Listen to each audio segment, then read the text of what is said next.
നമസ്കാരം, എല്ലാവർക്കും western ട്യൂട്ടോറിയയുടെ online ക്ലാസ്സുകളിലേക്ക് സ്വാഗതം. അപ്പോൾ നമ്മളിന്ന് ഹിസ്റ്ററിയിലെ 7ാമത്തെ ചാപ്റ്റർ ആയിട്ടുള്ള ചേഞ്ചിങ് കൾച്ചറൽ ട്രഡീഷൻസ് അല്ലെങ്കിൽ മാറുന്ന സാംസ്കാരിക പാരമ്പര്യങ്ങളെന്ന് പറയുന്ന ചാപ്റ്ററാണ് പഠിക്കാൻ പോകുന്നത്. സോ ഈ ചാപ്റ്ററിൻ്റെ ഏറ്റവും പ്രധാനപ്പെട്ട ഒരു സെക്ഷനിലോട്ടാണ് അല്ലെങ്കിൽ നിങ്ങൾക്ക് എക്സാമിനുള്ള ഏറ്റവും പ്രധാനപ്പെട്ട ഒരു ചാപ്റ്ററാണിത്. അപ്പോൾ അതുമായിട്ട് ബന്ധപ്പെട്ടുള്ള കാര്യങ്ങൾ നമ്മളിനി പഠിക്കാം. അപ്പോൾ ആദ്യം നമ്മൾ പഠിക്കാനുള്ളത് 7ാമത്തെ ചാപ്റ്ററിലെ ആദ്യം നമ്മൾ പഠിക്കാനുള്ള പോയിൻ്റ് അല്ലെങ്കിൽ ആദ്യം നമ്മൾ പഠിക്കാനുള്ള പോർഷൻ എന്ന് പറയുന്നത് റെനൈസൻസിനെ കുറിച്ചാണ്. ഓക്കെ, അപ്പോൾ റെനൈസൻസ് എന്ന് പറഞ്ഞു കഴിഞ്ഞാൽ നിങ്ങൾക്ക് അറിയായിരിക്കും, നിങ്ങളിതിന് മുമ്പ് കേട്ടിട്ടുള്ളതും നിങ്ങൾ 8, 9, 10 ക്ലാസ്സുകളിൽ ചെറുതായിട്ടൊക്കെ പഠിച്ചിട്ടുള്ളതായിട്ടുള്ള കാര്യമാണ് റെനൈസൻസ്, അല്ലെങ്കിൽ നമ്മൾ മലയാളത്തിൽ പറയുകയാണെങ്കിൽ നവോത്ഥാനം.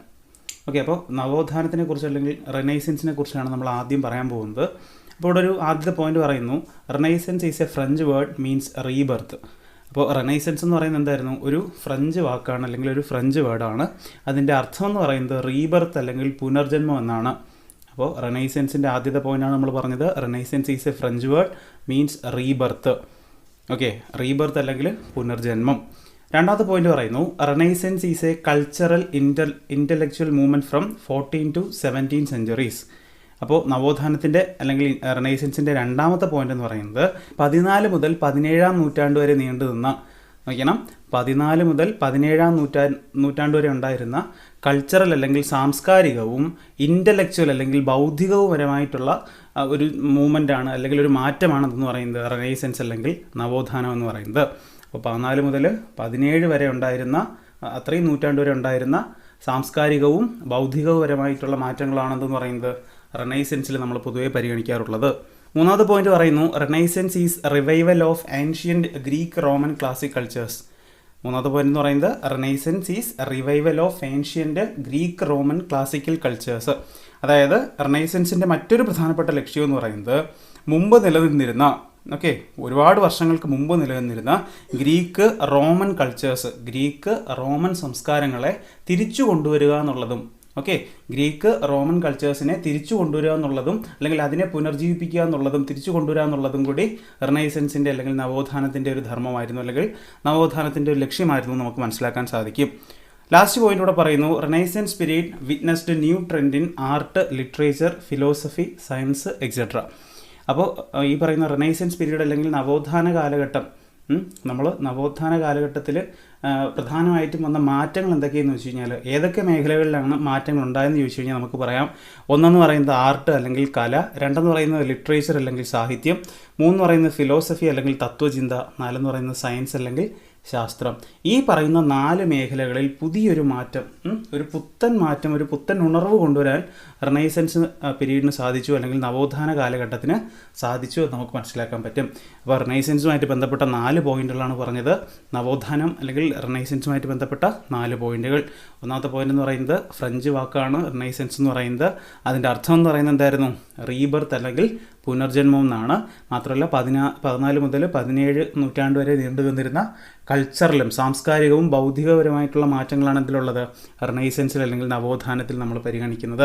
അതുപോലെ തന്നെ നവോത്ഥാന കാലഘട്ടത്തിൽ ancient Greek Roman classical cultures അല്ലെങ്കിൽ പഴയ കാലത്തുണ്ടായിരുന്ന ഗ്രീക്ക് റോമൻ കൾച്ചേഴ്സിനെ എന്ത് ചെയ്യുക അല്ലെങ്കിൽ സംസ്കാരത്തിനെ തിരിച്ചു കൊണ്ടുവരിക, അതിനെ പുനരുജ്ജീവിപ്പിക്കുക എന്നുള്ളത് കൂടി എന്തിൻ്റെ ധർമ്മമായിരുന്നു?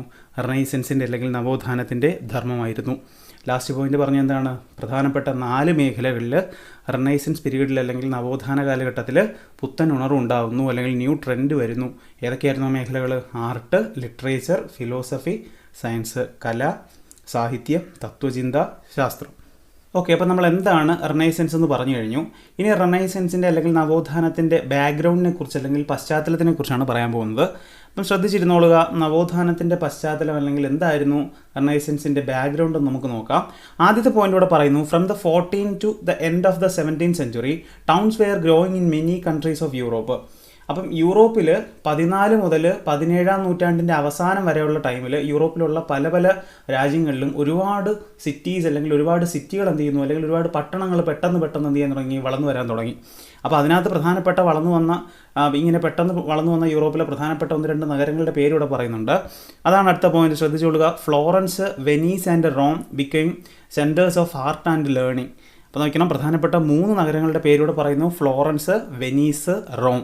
അപ്പോൾ ഈ 3 നഗരങ്ങൾ എന്തിൻ്റെയൊക്കെ കേന്ദ്രമായിരുന്നു എന്ന് വെച്ച് കഴിഞ്ഞാൽ ഇവിടെ പറയുന്നു, അതും ആർട്ട് അല്ലെങ്കിൽ കല, അതുപോലെ തന്നെ ലേണിംഗ് അല്ലെങ്കിൽ പഠനം. അപ്പോൾ കലയുടെയും പഠനത്തിൻ്റെയും കേന്ദ്രങ്ങളായി പ്രധാനപ്പെട്ട ചില സിറ്റികൾ മാറുന്നു. ഏതൊക്കെയായിരുന്നു? Florence, Venice, Rome. അതുപോലെ തന്നെ അടുത്ത പോയിന്റ് പറയുന്നു, artist and writers were patronised by the rich and the aristocratic.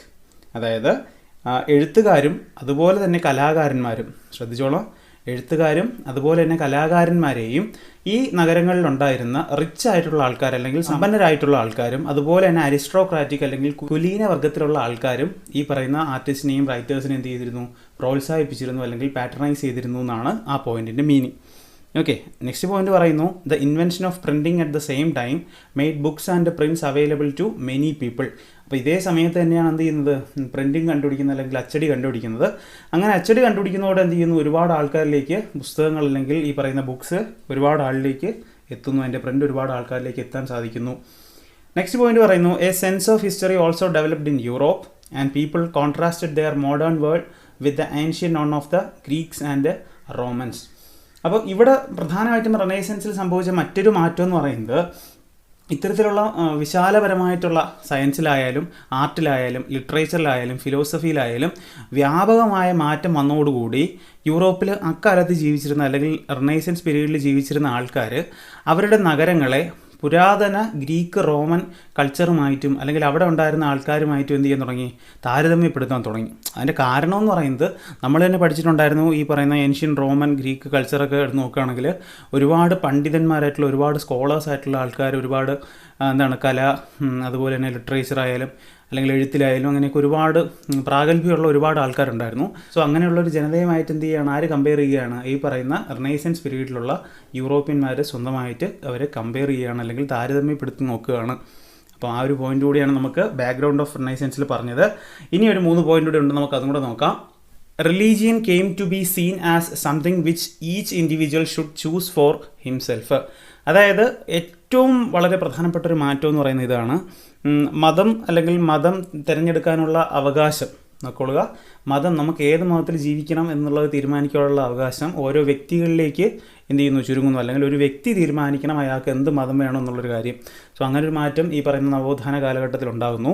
അതുപോലെ തന്നെ വളരെ ഇമ്പോർട്ടൻ്റ് ആയിട്ടുള്ള നെക്സ്റ്റ് പോയിന്റ് പറയുന്നു, the church earth centric belief was overturned by scientist who began to understand the solar system and new geographical knowledge overturn the Europe centric view that the Mediterranean sea was a centre of the world. അപ്പോൾ പുരാതന കാലം മുതലേ നിലനിന്ന് വന്നിരുന്ന ചില പ്രധാനപ്പെട്ട അന്ധവിശ്വാസങ്ങളുണ്ടായിരുന്നു. അപ്പോൾ ഈ അന്ധവിശ്വാസങ്ങൾ ശരിക്കും സയൻസിൻ്റെ വരവോടുകൂടി അല്ലെങ്കിൽ ശാസ്ത്രത്തിൻ്റെ മാറ്റത്തോടുകൂടി എന്ത് ചെയ്യുന്നുണ്ട്? ഈ അതുവരെ വിശ്വസിച്ച് വെച്ചിരുന്ന കുറേ കാര്യങ്ങളിലൊരു മാറ്റം ഉണ്ടാകുന്നു. അപ്പോൾ അതിൽ ഏറ്റവും പ്രധാനപ്പെട്ട മാറ്റം എന്ന് പറയുന്നത് ഇതായിരുന്നു, അന്നുവരെ ജീവിച്ചിരുന്ന പണ്ഡിതന്മാരായാലും അന്നുവരെ ജീവിച്ചിരുന്ന മിക്കുള്ള ആൾക്കാരും അല്ലെങ്കിൽ ജനതയായാലും വിശ്വസിച്ചിരുന്ന പ്രധാനപ്പെട്ട കാര്യം എന്ന് പറയുന്നത്, എർത്ത് സെൻട്രിക് ആയിരുന്നു നമ്മുടെ സോളാർ സിസ്റ്റം, അല്ലെങ്കിൽ ഭൂമിയെ കേന്ദ്രീകരിച്ചായിരുന്നു നമ്മുടെ സൗരയൂഥം എന്നുള്ളൊരു സംഭവമായിരുന്നു ആദ്യം ഉണ്ടായിരുന്നത്. ഭൂമിയാണ് പ്രപഞ്ചത്തിൻ്റെ നടുക്ക് അല്ലെങ്കിൽ സെൻറ്ററായിട്ടുള്ള ഭാഗം ആയിരുന്നു ചർച്ചും അല്ലെങ്കിൽ ഈ പറയുന്ന പള്ളിയും അതുപോലെ തന്നെ ജനങ്ങളും ഒക്കെ എന്ത് ചെയ്തിരുന്നത്? വിശ്വസിച്ച് വെച്ചിരുന്നത്, പള്ളി വിശ്വസിപ്പിച്ചിരുന്നത്. പക്ഷേ സയൻറ്റിസ്റ്റുകൾ ഈ പറയുന്ന പോലെ കാര്യമായിട്ടുള്ള ഗവേഷണങ്ങളൊക്കെ നടത്താൻ തുടങ്ങിയോടുകൂടി അവർക്ക് മനസ്സിലാക്കാൻ പറ്റുന്നു അല്ലെങ്കിൽ ജനങ്ങളിലേക്ക് എത്തിക്കുന്നു, സോളാർ സിസ്റ്റം ഉണ്ട്, അല്ലെങ്കിൽ ഈ പറയുന്ന സൂര്യൻ കേന്ദ്രമായിട്ട് വരുന്ന സോളാർ സിസ്റ്റം വരുന്നു എന്നുള്ളൊരു കാര്യം ജനങ്ങളുടെ മുമ്പിലേക്ക് അവതരിപ്പിക്കുന്നു. സോ അത് ഈ പറയുന്ന അന്ന് വരെ ഉണ്ടായിരുന്ന ഒരു അന്ധവിശ്വാസങ്ങളെ അല്ലെങ്കിൽ അന്നുവരെ ഉണ്ടായിരുന്ന വിശ്വാസങ്ങളെല്ലാം തകർത്തെറിയുന്ന രീതിയിലുള്ളൊരു കാര്യമായിരുന്നു. അതുപോലെ തന്നെ രണ്ടാമത്തെ ഒരു കാര്യം പറയുന്നു, ലോകത്തിൻ്റെ കേന്ദ്രം എന്ന് പറയുന്ന അല്ലെങ്കിൽ ഈ പറയുന്ന വേൾഡിൻ്റെ സെൻറ്റർ എന്ന് പറയുന്നത് മെഡിറ്ററേനിയൻ കടലെന്നായിരുന്നു അന്ന് വരെ ഉണ്ടായിരുന്ന യൂറോപ്യന്മാർ വിശ്വസിച്ചിരുന്നത്. സോ ആ ഒരു കാര്യങ്ങളും ആ ഒരു വിശ്വാസവും എന്ത് ചെയ്യുന്നുണ്ട്? സയൻസിൻ്റെ അല്ലെങ്കിൽ ജോഗ്രഫിയിൽ വന്ന പുതിയ മാറ്റങ്ങൾ എന്ത് ചെയ്യുന്നുണ്ട്? മാറ്റുന്നുണ്ട്. അല്ലെങ്കിൽ അങ്ങനെയുള്ള കാര്യങ്ങൾ എന്ത് ചെയ്യുന്നു? തീർച്ചയായിട്ടും പൊളിച്ചെഴുതുകയാണ്. അന്നുവരെ ഉണ്ടായിരുന്ന അന്ധവിശ്വാസങ്ങളെല്ലാം എന്ത് ചെയ്യുന്നുണ്ട്? സയൻസ് പൊളിച്ചെഴുതുന്നു. ഓക്കെ, അപ്പം ലാസ്റ്റ് പോയിന്റ് എന്ന് പറയുന്നത് ഇതാണ്, from the 19th century historians use the term Renaissance literally rebirth to describe the cultural changes of this period. അപ്പം 19ാം നൂറ്റാണ്ട് തൊട്ട് ശ്രദ്ധിച്ചുകൊള്ളുക, 19ാം നൂറ്റാണ്ട് മുതൽ അന്നുണ്ടായിരുന്ന ഹിസ്റ്റോറിയൻസ് എന്ത് ചെയ്തു? ഈ കഴിഞ്ഞു പോയ കാലഘട്ടത്തിനെ, ഇത്രയും വലിയ മാറ്റങ്ങളുണ്ടായ, ഇത്രയും വലിയ കലയിലും സാഹിത്യത്തിലും തത്വചിന്തയിലും അതുപോലെ തന്നെ ശാസ്ത്രത്തിലും ഇത്രയും വലിയ മാറ്റങ്ങളുണ്ടായ ഈ ഒരു പീരീഡിനെ 19ാം നൂറ്റാണ്ട് തൊട്ടാണ് 19th century തൊട്ടാണ് എന്ത് ചെയ്യുന്നത്? ഹിസ്റ്റോറിയൻസ് അല്ലെങ്കിൽ ചരിത്രകാരന്മാർ റിനൈസൻസ് പീരീഡ് അല്ലെങ്കിൽ നവോത്ഥാന കാലഘട്ടം അല്ലെങ്കിൽ ഇതിനെയാണ് അവരെന്ത് ചെയ്യുന്നത് നവോത്ഥാനം എന്ന് വിളിച്ചത്. അപ്പോൾ നവോത്ഥാനത്തിൻ്റെ അർത്ഥം നമ്മൾ പറഞ്ഞായിരുന്നു റീബർത്ത് അല്ലെങ്കിൽ പുനർജന്മം എന്നാണ് അർത്ഥം. അപ്പോൾ ഇവിടെ എന്തിനാണ് നവോത്ഥാനം കൊണ്ട് ഉദ്ദേശിച്ചതെന്ന് പറഞ്ഞാൽ അതുകൂടെ പറയുന്നു, to describe the cultural changes of this period. Okay, സാംസ്കാരികപരമായ മാറ്റങ്ങൾ, ഈ സമയത്ത് സാംസ്കാരികപരമായിട്ടുണ്ടായ ഒരുപാട് മാറ്റങ്ങളുണ്ടായിരുന്നു. ഈ മാറ്റങ്ങളെ കുറിക്കുന്നതിന് വേണ്ടിയിട്ടാണ് എന്ത് ഉപയോഗിക്കുന്നത്, റിനൈസൻസ് അല്ലെങ്കിൽ നവോത്ഥാനം എന്നുള്ളൊരു പദം ചരിത്രകാരന്മാർ 19-ാം നൂറ്റാണ്ടിൽ ഉപയോഗിച്ചത്. സോ ഇത്രയാണ് നമുക്ക് റിനൈസൻസിൻ്റെ ബാക്ക്ഗ്രൗണ്ടിനെ കുറിച്ച് അല്ലെങ്കിൽ പശ്ചാത്തലത്തിനെ കുറിച്ച് പറയാനുള്ളത്. അപ്പോൾ അടുത്തൊരു മെയിൻ പോയിന്റ് എന്ന് പറയുന്നതാണ് നവോത്ഥാനത്തിനെ കുറിച്ച് ഇത്രയും വിശദമായിട്ട് ഇത്രയും കാര്യമായിട്ട് ഇന്നത്തെ ലോകത്തിന് അറിവ് കിട്ടിയത് അല്ലെങ്കിൽ ഇന്നത്തെ ലോകം മനസ്സിലാക്കുന്നത് എന്തൊക്കെ തെളിവുകളിലൂടെയാണ് അല്ലെങ്കിൽ എന്തൊക്കെ ഉറവിടങ്ങളിലൂടെയാണ്, എന്തൊക്കെ സോഴ്സിലൂടെയാണ് നമുക്ക് മനസ്സിലാക്കണം. അപ്പം നവോത്ഥാനത്തിനെ കുറിച്ച് മനസ്സിലാക്കപ്പെട്ടിട്ടുള്ള പ്രധാനപ്പെട്ട സോഴ്സസ് അല്ലെങ്കിൽ ഉറവിടങ്ങൾ എന്ന് പറയുന്നത് ഇവിടെ കൊടുത്തിട്ടുണ്ട്. Documents, printed books, paintings, sculptures, buildings, textiles. അപ്പം ഡോക്യുമെൻറ്റ്സ് എന്ന് പറഞ്ഞാൽ നമുക്കറിയാം പ്രമാണങ്ങൾ, അതുപോലെ തന്നെ എന്താണ് പ്രിൻറ്റഡ് ബുക്സ് എന്ന് പറയുമ്പോൾ അച്ചടിച്ച പുസ്തകങ്ങൾ, പെയിൻറ്റിങ്സ് എന്ന് പറയുമ്പോൾ എന്താണ് ഈ പറയുന്ന പോലെ ചിത്രങ്ങൾ, അതുപോലെ തന്നെ സ്കൾപ്ചേഴ്സ് അല്ലെങ്കിൽ ശില്പങ്ങൾ, ബിൽഡിങ്സ് അല്ലെങ്കിൽ കെട്ടിടങ്ങൾ, ടെക്സ്റ്റൈൽസ് അല്ലെങ്കിൽ വസ്ത്രങ്ങൾ. സോ ഇങ്ങനെയുള്ള കാര്യങ്ങളൊക്കെ നവോത്ഥാന കാലത്തിൻ്റെ അല്ലെങ്കിൽ നവോത്ഥാന കാലഘട്ടത്തിൻ്റെ പ്രധാനപ്പെട്ട എല്ലാ കാര്യങ്ങളും അന്നുണ്ടായിരുന്ന എല്ലാ വിധത്തിലുള്ള മാറ്റങ്ങളെയും ഈ പറയുന്ന സോഴ്സസിലൂടെ അല്ലെങ്കിൽ ഈ പറയുന്ന ഉറവിടങ്ങളിലൂടെ നമുക്ക് ലഭിച്ചിരുന്നു. പക്ഷേ ഈ പറയുന്ന ഉറവിടങ്ങൾ ഇപ്പോഴും എന്ത് ചെയ്യുന്നുണ്ട്, ഈ പറയുന്നത് അവിടെ കൊടുത്തിട്ടുണ്ട്, archives, art galleries and museums in Europe and America. അപ്പോൾ യൂറോപ്പിലും അമേരിക്കയിലും ഉള്ള മ്യൂസിയത്തിലും ആർട്ട് ഗാലറികളിലും ആർക്കൈവ്സിലും ഓക്കെ അല്ലെങ്കിൽ ഈ പറയുന്ന പുസ്തകശാലകളിലൊക്കെ എന്ത് ചെയ്തിട്ടുണ്ട്, ഈ പറയുന്ന സോഴ്സസ് അല്ലെങ്കിൽ ഉറവിടങ്ങൾ ഇന്നും ശേഖരിച്ച് വെച്ചിട്ടുണ്ട്, ഇന്നും കെയർഫുള്ളി പ്രിസർവ് ചെയ്ത് വെച്ചിട്ടുണ്ട്, അല്ലെങ്കിൽ എന്താണ് സൂക്ഷിച്ച് വളരെയധികം ശ്രദ്ധയോടെ സൂക്ഷിച്ച് വെച്ചിട്ടുണ്ട്. കാരണം ചരിത്രത്തിൻ്റെ ഏറ്റവും പ്രധാനപ്പെട്ട ഒരു മാറ്റമായിരുന്നു റിനൈസൻസ് പീരീഡ് എന്ന് പറയുന്നത്. സോ ആ പറയുന്ന കാര്യങ്ങളെല്ലാം എന്ത് ചെയ്യുന്നുണ്ട്, ഇന്നും പ്രിസർവ് ചെയ്ത് വെച്ചിട്ടുണ്ട് എന്നാണ് ഇവിടെ പറയുന്നത്. ഓക്കെ, അടുത്ത നവോത്ഥാനമായിട്ട് ബന്ധപ്പെട്ട് പറയേണ്ട ഏറ്റവും പ്രധാനപ്പെട്ട ഒരു വ്യക്തിത്വത്തിലോട്ട് നമ്മൾ പോവുകയാണ്. അല്ലെങ്കിൽ ഈ ഒരു വ്യക്തിയെക്കുറിച്ച് നമ്മൾ പഠിക്കുമ്പോൾ നവോത്ഥാനത്തിൽ ഏറ്റവും പ്രധാനപ്പെട്ട സംഭാവന നൽകിയിട്ടുള്ളൊരു വ്യക്തിയാണ് ജേക്കബ് ബുർഖാർട്ട് എന്ന് പറയുന്നത്. ആരാണ്? ജേക്കബ് ബുർഖാർട്ട്. പുള്ളിക്കാരൻ ജീവിച്ചിരുന്ന വർഷം ഇവിടെ കൊടുത്തിട്ടുണ്ട് 1818 മുതൽ 1897 വരെ ജീവിച്ചിരുന്ന ഒരു വ്യക്തിയായിരുന്നു ജേക്കബ് ബുർഖാർട്ട്. സോ ജേക്കബ് ബുർഖാർട്ടിനെ കുറിച്ചുള്ള ഏറ്റവും ഇമ്പോർട്ടൻ്റ് ആയിട്ടുള്ള അദ്ദേഹത്തിൻ്റെ പ്രത്യേകത എന്താണ്, അദ്ദേഹത്തിന് നവോത്ഥാനത്തിൽ എന്താണ് സംഭാവന അദ്ദേഹം കൊടുത്തിട്ടുള്ളതെന്നാണ് നമ്മളിനി പഠിക്കാൻ പോകുന്നത്. സോ അദ്ദേഹമായിട്ട് ജേക്കബ് ബുർഖാർട്ടുമായിട്ട് ബന്ധപ്പെട്ട പോയിന്റുകൾ നമുക്ക് നോക്കാം. ഒന്നാമത്തെ പോയിന്റ് ഇവിടെ പറയുന്നു, Jacob Burckhardt was a historian and Swiss scholar. അപ്പോൾ ജേക്കബ് ബുർഖാർട്ട് എന്ന് പറയുന്ന ഒരു സ്വിസ് പണ്ഡിതനായിരുന്നു അല്ലെങ്കിൽ ഒരു സ്വിസ് സ്കോളർ ആയിരുന്നു, അതുപോലെ തന്നെ ഒരു ഹിസ്റ്റോറിയൻ അല്ലെങ്കിൽ ഒരു ചരിത്രകാരൻ കൂടിയായിരുന്നു. രണ്ടാമത്തെ ഇമ്പോർട്ടൻ്റ് ആയിട്ടുള്ള പോയിന്റാണ് professor of the university of Basil in Switzerland. അപ്പോൾ സ്വിറ്റ്സർലൻഡിലുണ്ടായിരുന്ന ബേസിൽ സർവകലാശാല അല്ലെങ്കിൽ യൂണിവേഴ്സിറ്റി ഓഫ് ബേസിലെ പ്രൊഫസറായിരുന്നു അല്ലെങ്കിൽ അധ്യാപകനായിരുന്നു ആരെന്ന് പറയുന്നത് നമ്മുടെ ജേക്കബ് ബുർഖാർട്ട് എന്ന് പറയുന്നത്. He was a student of the German historian Leopold von Ranke. അപ്പോൾ നോക്കിക്കൊള്ളുക, പോയിന്റ് ശ്രദ്ധിച്ചോണം. He was a student of the German historian Leopold von Ranke. അപ്പോൾ അദ്ദേഹം എന്ന് പറയുന്നത് വളരെ ഫേമസ് ആയിട്ടുള്ള ഒരു ജർമ്മൻ ഹിസ്റ്റോറിയൻ ലിയോപോൾഡ് വോൺ റാങ്കയുടെ എന്തായിരുന്നു, ശിഷ്യനായിരുന്നു അല്ലെങ്കിൽ സ്റ്റുഡൻ്റ് ആയിരുന്നു ആരെന്ന് പറയുന്നത് ജേക്കബ് ബുർഖാർട്ട് എന്ന് പറയുന്നത്. സോ മറക്കരുത്, ജേക്കബ് ബുർഖാർട്ടിൻ്റെ ഗുരു ആരാണെന്ന് വെച്ച് കഴിഞ്ഞാൽ നമുക്ക് പറയാൻ ആരായിരുന്നു, ലിയോപോൾഡ് വോൺ റാങ്കെ. അദ്ദേഹം ഒരു ജർമ്മൻ ഹിസ്റ്റോറിയൻ ആയിരുന്നു അല്ലെങ്കിൽ ഒരു ജർമ്മൻ ചരിത്രകാരനായിരുന്നു എന്ന് നമുക്ക് പറയാം. അപ്പോൾ അടുത്ത പ്രധാനപ്പെട്ട ഒരു കാര്യം പറയുന്നു, ജേക്കബ് ബുർഖാർട്ട് എഴുതിയ പുസ്തകത്തിൻ്റെ പേരാണ് അടുത്ത് നമ്മൾ പഠിക്കാൻ പോകുന്നത്. He wrote a book called the civilisation of the Renaissance in Italy. Okay, ശ്രദ്ധിച്ചോണം, അദ്ദേഹം എഴുതിയ പുസ്തകമാണ്, ജേക്കബ് ബുർഖാർട്ട് എഴുതിയ പുസ്തകത്തിൻ്റെ പേരാണ് the civilisation of the Renaissance in Italy. Next point പറയുന്നു, to him politics was not be all and end all in history writing. History was as much concern with culture as with politics. അപ്പോൾ അദ്ദേഹത്തിൻ്റെ പ്രധാനപ്പെട്ട Jacob ബുർഖാർട്ട് പറഞ്ഞ പ്രധാനപ്പെട്ട വളരെ important ആയിട്ടുള്ളൊരു കാര്യം എന്ന് പറയുന്നത്, ചരിത്ര രചനയിൽ അല്ലെങ്കിൽ ചരിത്രം നമ്മൾ എഴുതുമ്പോൾ ഹിസ്റ്ററി റൈറ്റിംഗ് നടത്തുന്ന സമയത്ത് നമ്മൾ പൊളിറ്റിക്സ് മാത്രമല്ല നോക്കിയോളാം, രാഷ്ട്രീയപരമായിട്ടുള്ള കാര്യങ്ങൾ മാത്രമല്ല നമ്മൾ ചരിത്രം എഴുതുമ്പോൾ അല്ലെങ്കിൽ ഹിസ്റ്ററി റൈറ്റ് ചെയ്യുന്ന സമയത്ത് നമ്മൾ പ്രധാനമായിട്ടും കേന്ദ്രീകരിക്കേണ്ടത് എന്ത് മാത്രമല്ല, പൊളിറ്റിക്സ് മാത്രമല്ല അല്ലെങ്കിൽ രാഷ്ട്രീയം മാത്രമല്ല എന്ന് ആര് പറയുന്നു, ജേക്കബ് ബുർഖാർട്ട് പറയുന്നു. പിന്നെ എന്തുകൂടിയാണ് അത് ആഡ് ചെയ്യണമെന്ന് പറയുന്നു, അതാണ് അടുത്ത point. History was as much concerned with culture as with politics. അപ്പോൾ പൊളിറ്റിക്സിൻ്റെ കൂടെ കൾച്ചർ കൂടി, സംസ്കാരം കൂടി ഹിസ്റ്ററിയിൽ ഏറ്റവും പ്രധാനപ്പെട്ട ഒരു ഭാഗമായിട്ട് മാറുന്നു എന്നാര് പറയുന്നു, ജേക്കബ് ബുർഖാർട്ട് പറഞ്ഞു. അപ്പം ജേക്കബ് ബുർഖാർട്ട് പറഞ്ഞതെന്ന് പറയുന്നത് എന്തായിരുന്നു, അദ്ദേഹത്തിൻ്റെ മെയിൻ പോയിന്റ് എന്ന് പറയുന്നത് എന്താണ്, പൊളിറ്റിക്സ് മാത്രമല്ല അല്ലെങ്കിൽ രാഷ്ട്രചിന്ത മാത്രമല്ല ഹിസ്റ്ററി റൈറ്റിങ്ങിൻ്റെ ഏറ്റവും പ്രധാനപ്പെട്ട ഘടകം അല്ലെങ്കിൽ ചരിത്ര രചനയുടെ പ്രധാനപ്പെട്ട ഘടകം. പിന്നെ എന്തും കൂടിയുണ്ട്, കൾച്ചറുണ്ട് അല്ലെങ്കിൽ സംസ്കാരവും എന്താണ് ഈ പറയുന്ന പൊളിറ്റിക്സിൻ്റെ കൂടെ തന്നെ വളരെ ഇമ്പോർട്ടൻ്റ് ആയിട്ടുള്ളൊരു കാര്യമാണ് എന്തിന് ഹിസ്റ്ററി റൈറ്റിങ്ങിൽ അല്ലെങ്കിൽ ചരിത്രരചനയിൽ. അതുപോലെ നെക്സ്റ്റ് പോയിന്റ് പറയുന്നു, this culture he wrote was characterised by new belief that man as an individual was capable of making his own decisions and developing his skills. അപ്പോൾ അദ്ദേഹം പറഞ്ഞ കാര്യം എന്ന് പറയുന്നത് ഇതാണ്, ഇത്തരം മാറി വന്നൊരു കൾച്ചറിൽ നോക്കിയോളൂ, ഇത്രയും മാറി വന്നൊരു കൾച്ചറിൽ അദ്ദേഹത്തിൻ്റെ പുസ്തകത്തിൽ പറഞ്ഞ കാര്യമാണ്.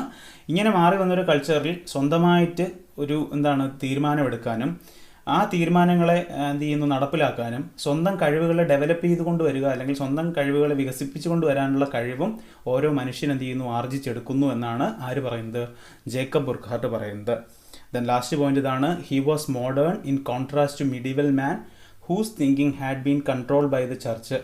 അപ്പം ഇങ്ങനെയുള്ളൊരു മനുഷ്യൻ സ്വന്തമായിട്ട് തീരുമാനമെടുക്കാനും അതുപോലെ തന്നെ സ്വന്തം കഴിവുകളെ ഡെവലപ്പ് ചെയ്യാൻ അല്ലെങ്കിൽ വികസിപ്പിക്കാനും ഉള്ള കഴിവുള്ള മനുഷ്യൻ, അങ്ങനെയുള്ള മനുഷ്യൻ തീർച്ചയായിട്ടും ആരായിരിക്കും? ഒരു മോഡേൺ മാൻ ആയിരിക്കും അല്ലെങ്കിൽ ഒരു പുതിയ മനുഷ്യനായിരിക്കും. എങ്ങനെയുള്ള ടൈമിൽ? മിഡീവൽ മാൻ, അതായത് പള്ളിയുടെ കാര്യങ്ങളെല്ലാം കേട്ട് പള്ളി പറയുന്ന തീരുമാനങ്ങൾ അനുസരിക്കുന്ന ഒരു മിഡീവൽ മാൻ അല്ലെങ്കിൽ ഒരു മിഡീവൽ പീരീഡിൽ ഇങ്ങനെ സ്വന്തം തീരുമാനമെടുക്കാൻ കഴിവുള്ള ആൾക്കാർ അല്ലെങ്കിൽ സ്വന്തം തീരുമാനമെടുത്ത് സ്വന്തം സ്കില്ലിൽ വിശ്വസിക്കുന്ന ആൾക്കാർ, തീർച്ചയായിട്ടും അങ്ങനെയുള്ള ആൾക്കാരെന്ന് പറയുന്നത് എങ്ങനെയായിരിക്കും? മോഡേൺ ആയിട്ടുള്ള ആൾക്കാരായിരിക്കും. അതായത് നിങ്ങൾക്ക് ആ പോയിന്റ് മനസ്സിലായെന്ന് വിചാരിക്കുന്നു. സംഭവം ഞാൻ ഒന്നുകൂടി പറഞ്ഞുതരാം. അതായത് പള്ളിയുടെ തീരുമാനം, ചർച്ചിൻ്റെ തീരുമാനത്തിൽ വിശ്വസിച്ച് ചർച്ച് പറയുന്നത് എന്തോ അത് കേട്ട് തീരുമാനിച്ച് ജീവിക്കുന്ന ആൾക്കാരെന്ന് പറയുന്നത് സാധാരണഗതിയിൽ അവർക്ക് പ്രധാനപ്പെട്ട വലിയ മാറ്റങ്ങളൊന്നും കൊണ്ടുവരാൻ പറ്റത്തില്ല.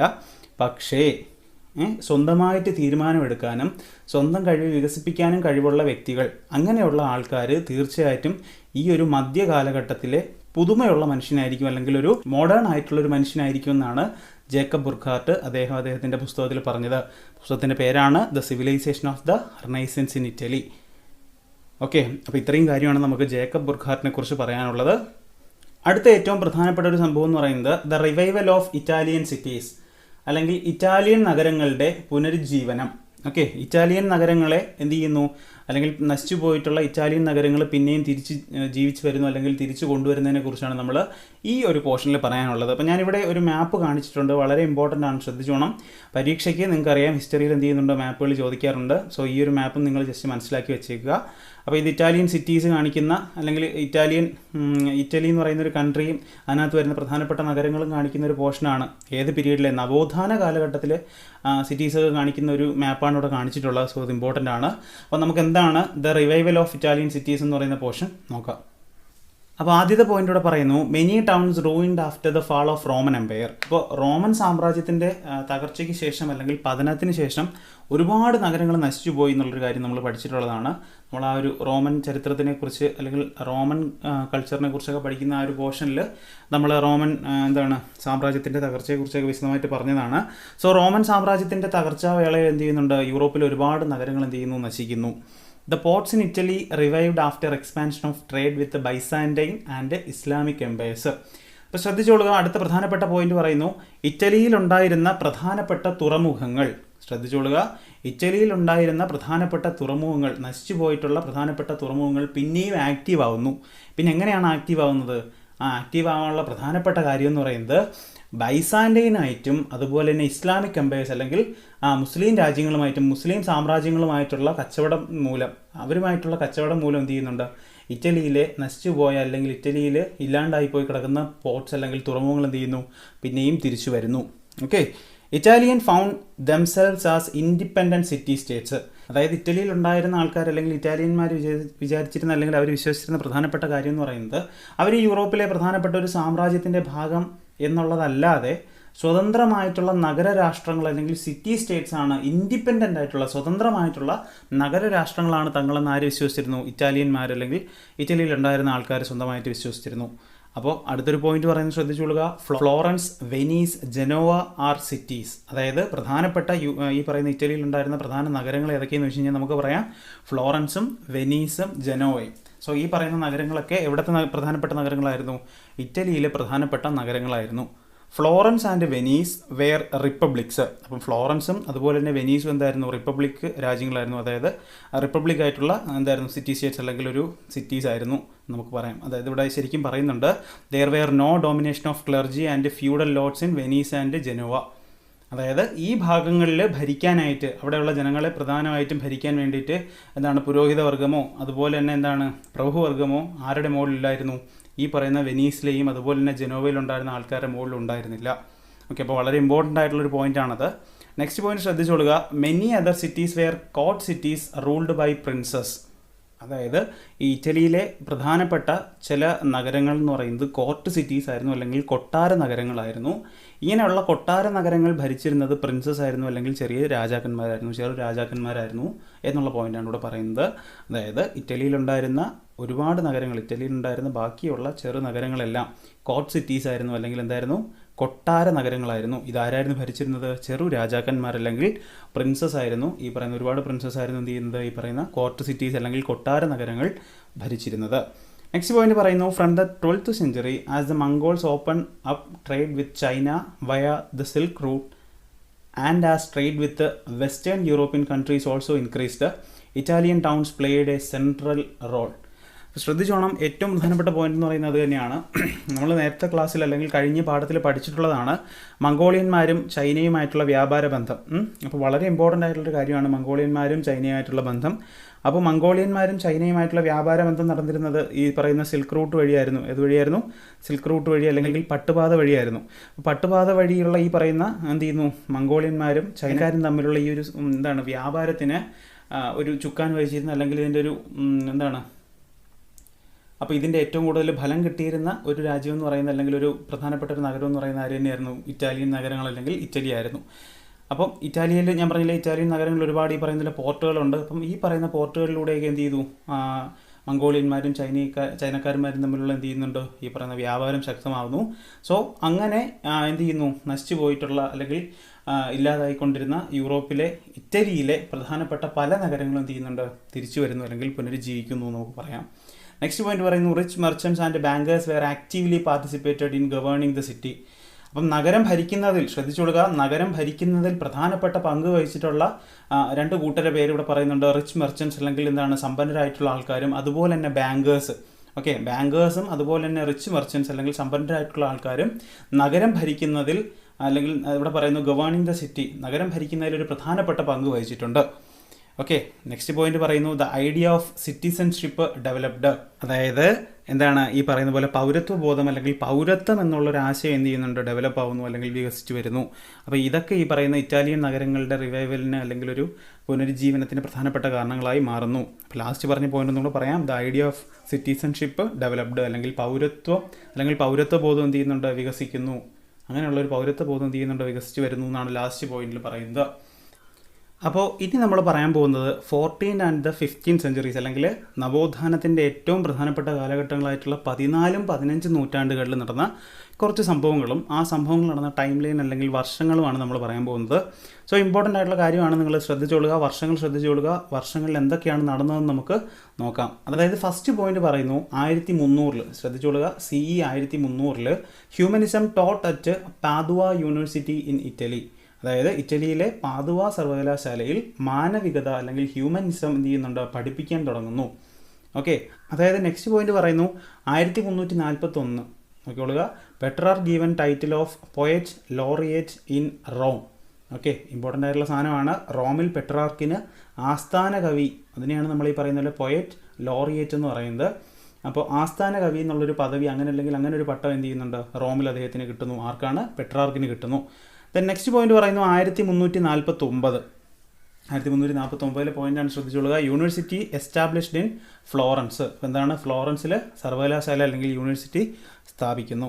നെക്സ്റ്റ് വർഷം എന്ന് പറയുന്നത് 1390 Joffrey Chaucer's Canterbury tiles published. അപ്പോൾ ജോഫ്രി ചോസറിൻ്റെ പ്രസിദ്ധമായിട്ടുള്ള അല്ലെങ്കിൽ പ്രശസ്തമായിട്ടുള്ള ഒരു കൃതിയാണ് ഈ കാൻറ്റർബറി ടൈൽസ് അല്ലെങ്കിൽ കാൻറ്റർബറി കഥകൾ എന്ന് പറയുന്നത്. സോ അത് പബ്ലിഷ് ചെയ്യുന്നത് 1390.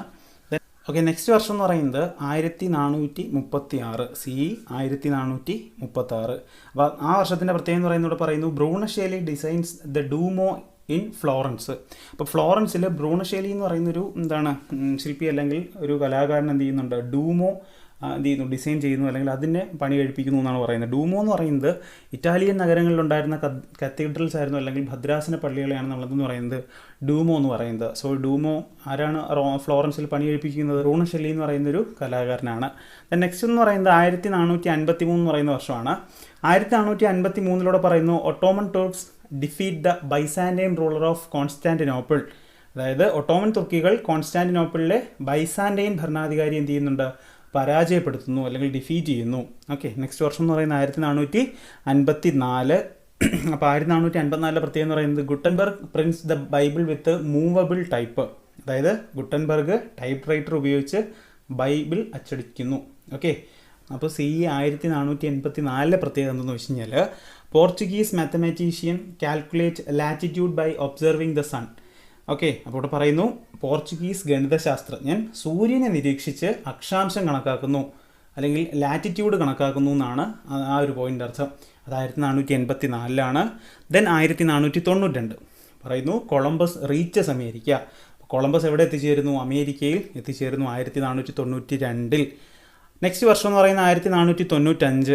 Leonardo da Vinci paints the last supper. അപ്പോൾ ലിയനാർഡോ ഡാവിഞ്ചി അന്ത്യ അത്താഴം അല്ലെങ്കിൽ ലാസ്റ്റ് സപ്പർ എന്ന് പറയുന്നൊരു ചിത്രം വരയ്ക്കുന്നത് 1495. ദെൻ നെക്സ്റ്റ് എന്ന് പറയുന്നതും എന്താണ്, ഒരു ചിത്രകാരനെ കുറിച്ച് തന്നെയാണ്. 1512 Michelangelo paints the Sistine Chapel's ceiling. അതായത് സിസ്റ്റീൻ ചാപ്പൽ എന്ന് പറയുന്ന പള്ളിയുടെ മച്ചിൽ ആര് പടം വരയ്ക്കുന്നു? മൈക്കലാഞ്ചലോ പടം വരയ്ക്കുന്നു. അപ്പോൾ എന്തിനാണ് ഈ പറയുന്ന പോലെ പള്ളിക്കകത്തൊക്കെ അല്ലെങ്കിൽ ഈ പറയുന്ന കത്തീഡ്രൽസിനകത്തൊക്കെ എന്ത് ചെയ്യുന്നുണ്ട്, ഈ പറയുന്ന ചിത്രങ്ങൾ വരയ്ക്കുന്നതെന്നൊക്കെ നമ്മൾ കഴിഞ്ഞ പാഠത്തിൽ എന്താണ് ത്രീ ഓർഡേഴ്സ് എന്ന് പറയുന്ന ചാപ്റ്ററിൻ്റെ ഏറ്റവും അവസാന ഭാഗങ്ങളിൽ പഠിച്ചതാണ്. അപ്പോൾ അതൊക്കെ നിങ്ങൾക്ക് ഓർമ്മയുണ്ടെന്ന് വിചാരിക്കുന്നു. സോ ഇത്രയും പറഞ്ഞ ഈ ഒരു ടൈം ലൈൻ അല്ലെങ്കിൽ ഈ പറഞ്ഞ ടൈം ലൈനിൽ നടക്കുന്ന കാര്യങ്ങളെന്ന് പറയുന്നത് വളരെ ഇമ്പോർട്ടൻ്റ് ആണ്. സോ ഈ വർഷങ്ങളെല്ലാം പഠിച്ചു വെച്ചേക്കുക. എക്സാമിൻ്റെ പല ഭാഗങ്ങളിലും നമുക്കിത് ഉപയോഗപ്പെടുന്ന സാധനങ്ങളായിരിക്കും. ഓക്കെ, അപ്പോൾ നെക്സ്റ്റ് പോർഷൻ എന്ന് പറയുന്നതാണ് യൂണിവേഴ്സിറ്റീസ് ആൻഡ് ഹ്യൂമനിസം. അപ്പോൾ ഹ്യൂമനിസം എന്ന് പറഞ്ഞു കഴിഞ്ഞാൽ എന്താണെന്ന് നമുക്ക് മനസ്സിലാക്കുക. മാനവികത എന്നാണ് നമ്മൾ ഹ്യൂമനിസത്തിനെ കുറിച്ച് പറയുന്നത്. അപ്പോൾ മാനവികതയെക്കുറിച്ച് നമുക്കിനി വരും പോർഷനിൽ വിശദമായിട്ട് പഠിക്കുന്നുണ്ട്. അപ്പോൾ മാനവികതയിലെ ഏറ്റവും പ്രധാനപ്പെട്ട കാര്യം എന്ന് പറയുന്നതാണ് യൂണിവേഴ്സിറ്റീസ് ആൻഡ് ഹ്യൂമനിസം. സർവകലാശാലയും അവിടെയുള്ള ഹ്യൂമനിസത്തുമായിട്ട് ബന്ധപ്പെട്ട അല്ലെങ്കിൽ ഹ്യൂമനിസമായിട്ട് ബന്ധപ്പെട്ട ചേഞ്ചസിനെ കുറിച്ചാണ് നമ്മളടുത്ത് പഠിക്കാൻ പോകുന്നത്. അപ്പോൾ എന്താണ് ഹ്യൂമനിസം എന്നുള്ളതിന് തീർച്ചയായിട്ടും നിങ്ങൾക്ക് സംശയം ഉണ്ടാകും. സോ അതങ്ങനെ തന്നെ ഇരിക്കട്ടെ. നമുക്ക് അടുത്ത വരുന്ന ഈ ഒരു പോർഷൻ കഴിഞ്ഞിട്ട് അടുത്ത് നമ്മൾ പഠിക്കാൻ പോകുന്നത് എന്താണ് ഹ്യൂമനിസം എന്നാണ്, അല്ലെങ്കിൽ എന്താണ് മാനവികത എന്നുള്ളൊരു പോർഷനാണ്. അപ്പോൾ ഇത്രയും നേരം പറഞ്ഞത് മുഴുവൻ ആരെക്കുറിച്ച് തന്നെയായിരുന്നു? നമ്മൾ ഈ പറയുന്ന റെനൈസൻസിനെ കുറിച്ച് അല്ലെങ്കിൽ നവോത്ഥാനത്തിനെ കുറിച്ചായിരുന്നു. അപ്പോൾ നവോത്ഥാനം കഴിഞ്ഞ് നമ്മൾ രണ്ടാമത് പഠിക്കാൻ പോകുന്ന സാധനം എന്ന് പറയുന്നത് എന്തായിരുന്നു? ഹ്യൂമനിസം അല്ലെങ്കിൽ മാനവികതയാണ്.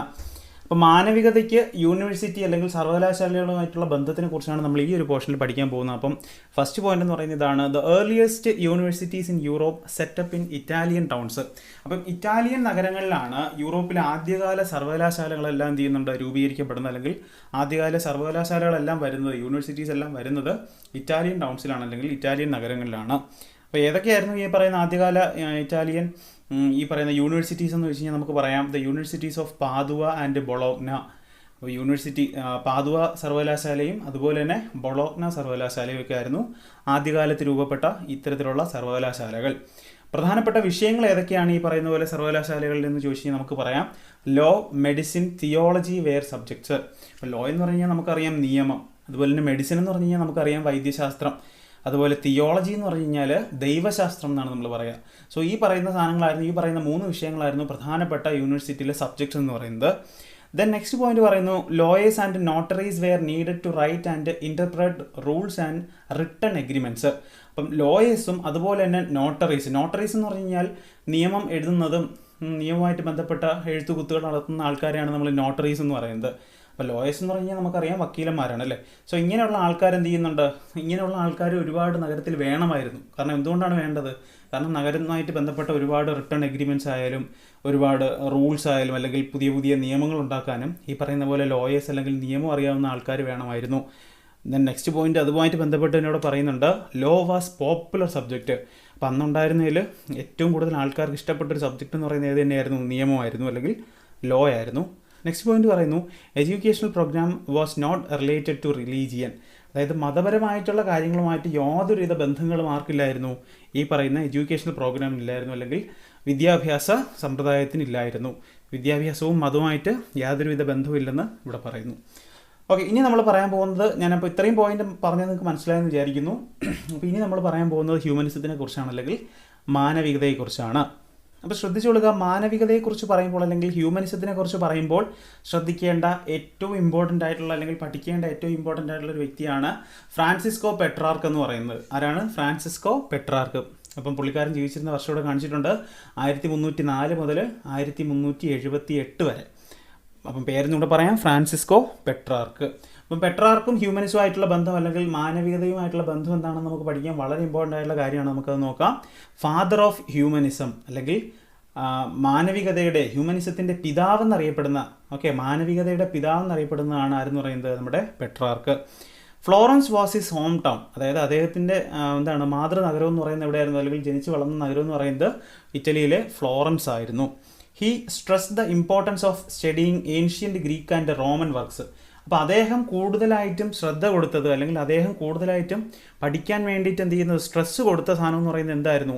പണ്ട് കാലത്തുണ്ടായിരുന്ന ഗ്രീക്കിലെയും അതുപോലെ തന്നെ റോമനിലെയും ഗ്രീക്ക് റോമൻ വർക്ക്, അല്ലെങ്കിൽ ഗ്രീക്കിലെയും റോമൻ കൾച്ചേഴ്സിൻ്റെയും ഭാഗമായിട്ടുള്ള എഴുത്തുകുത്തുകൾ വ്യക്തമായിട്ട് പഠിക്കുക, അല്ലെങ്കിൽ അന്നുണ്ടായിരുന്ന പുസ്തകങ്ങൾ വിശദമായിട്ട് പഠിക്കുക എന്നാണ് ആര് പറഞ്ഞത്? നമ്മുടെ ഫ്രാൻസിസ്കോ പെട്രാർക്ക് പറഞ്ഞത്. ദ നെക്സ്റ്റ് പോയിന്റ് ഇവിടെ പറയുന്നു, Petrarch given the title of poet laureate in Roma. അപ്പോൾ ഈ ഒരു പോയിന്റ് നമ്മൾ ഇതിന് തൊട്ട് മുമ്പ് പറഞ്ഞതാണ്. റോമിലെ ആസ്ഥാന കവി അല്ലെങ്കിൽ പോയറ്റ് ലോറിയേറ്റ് എന്ന് പറയുന്ന ഒരു പദവി ആർക്ക് കിട്ടുന്നു? പെട്രാർക്കിന് കിട്ടുന്നുണ്ട്. അപ്പോൾ അതും ഇമ്പോർട്ടൻ്റ് ആയിട്ടുള്ളൊരു കാര്യമാണ്. അപ്പം ഏറ്റവും ഇമ്പോർട്ടൻ്റ് ആയിട്ടുള്ള പോയിന്റ് എന്ന് പറയുന്നത് തന്നെയാണ് ഹ്യൂമനിസത്തിൻ്റെ അല്ലെങ്കിൽ മാനവികതയുടെ പിതാവ് ആരെന്ന് വെച്ച് കഴിഞ്ഞാൽ നമുക്ക് പറയാം, അതെന്ന് പറയുന്ന ആരാണ്? പെട്രാർക്കാണ്. ഓക്കെ, അപ്പം ഇനി നമുക്ക് ഹ്യൂമനിസത്തിനെ കുറിച്ച് അല്ലെങ്കിൽ മാനവികതയെക്കുറിച്ച്, അതിൻ്റെ ഫീച്ചേഴ്സ് അല്ലെങ്കിൽ അതിൻ്റെ സവിശേഷതകളെക്കുറിച്ച് പഠിക്കാം. വളരെ ഇമ്പോർട്ടൻ്റ് ആയിട്ടുള്ള ആദ്യത്തെ പോയിന്റ് നമുക്ക് നോക്കാം. The word humanism and humanities derived from Latin word humanitas. ശ്രദ്ധിച്ചോളുക, ഒരു ലാറ്റിൻ വാക്കായിട്ടുള്ള ഹ്യൂമാനിറ്റാസ് എന്ന് പറയുന്ന വാക്കിൽ നിന്നാണ് ഹ്യൂമാനിറ്റീസ് എന്ന പദവും അതുപോലെ തന്നെ ഹ്യൂമനിസം എന്നുള്ളൊരു പദവും ഉണ്ടാകുന്നത്. ഹ്യൂമാനിറ്റാസ് എന്ന് പറയുന്ന ഒരു ലാറ്റിൻ വേർഡിൽ നിന്നാണ് ഹ്യൂമാനിറ്റീസും ഹ്യൂമനിസവും എന്ന് പറയുന്ന രണ്ട് വാക്കുകൾ ഉത്ഭവിക്കുന്നത്. അതായത് ഈ വാക്കുമായിട്ട് ബന്ധപ്പെട്ട, അല്ലെങ്കിൽ ഇതിൻ്റെ ഈ വാക്കിൻ്റെ ഉത്ഭവമായിട്ട് ബന്ധപ്പെട്ട ഒരു വ്യക്തിയുടെ പേര് നമ്മളിവിടെ പറയുന്നുണ്ട്.